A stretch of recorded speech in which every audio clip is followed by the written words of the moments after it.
Good day, everyone, from me, Andre Viljoen, bringing you this week's Gateway News God Stories of Africa, a look at some of the stories that were published in Gateway News this week.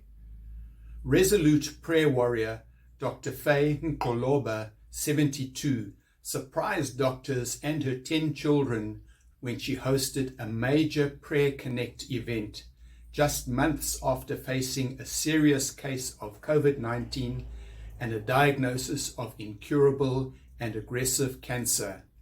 In March this year, her children were once again confronted with alarming health news when Ma Faye was admitted to a Cape Town hospital as a result of urinary infection complications.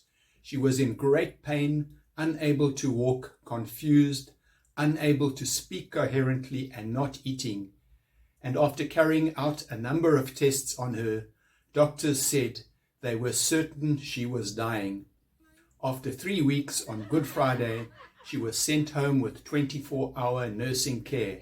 But within 2 weeks of her discharge, in a development which her doctors describe as a miracle, she was up and walking again, as well as talking and eating. Thandi Mkambi, one of her children, told Gateway News about some notable developments that preceded her mom's miracle recovery.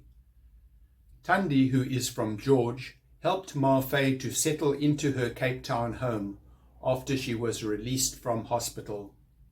She said over that first Easter weekend, she tried conversing with her mother, but she still could not speak coherently. So Thandi decided to sing worship songs.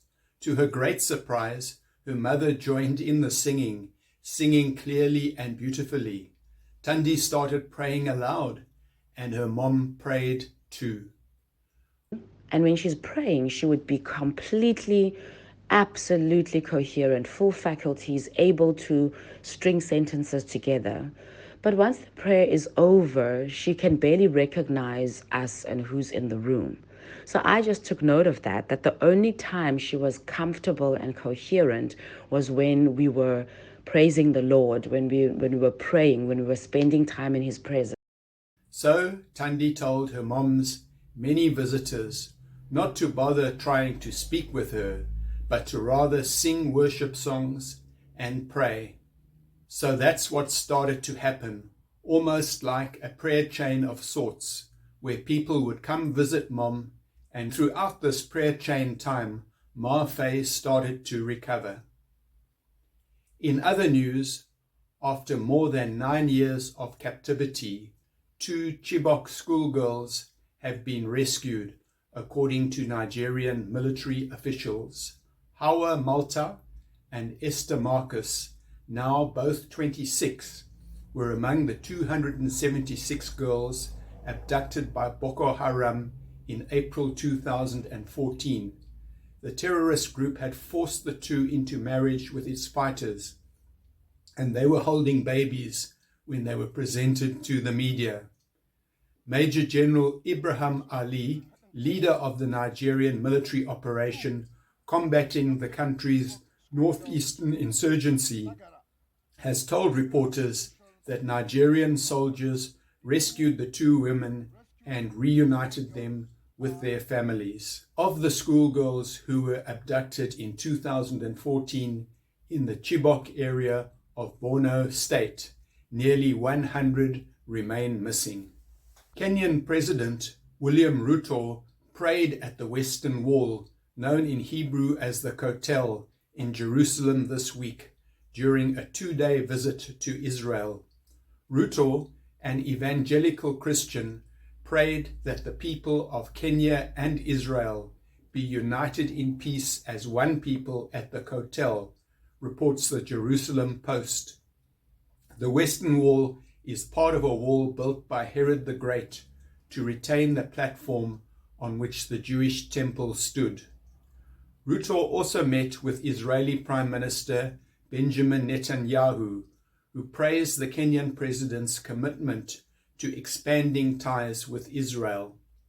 The leaders agreed to cooperate in the areas of trade, technology, cybersecurity, and re-establishing direct flights between their countries. Godly Revolution is back with a bang.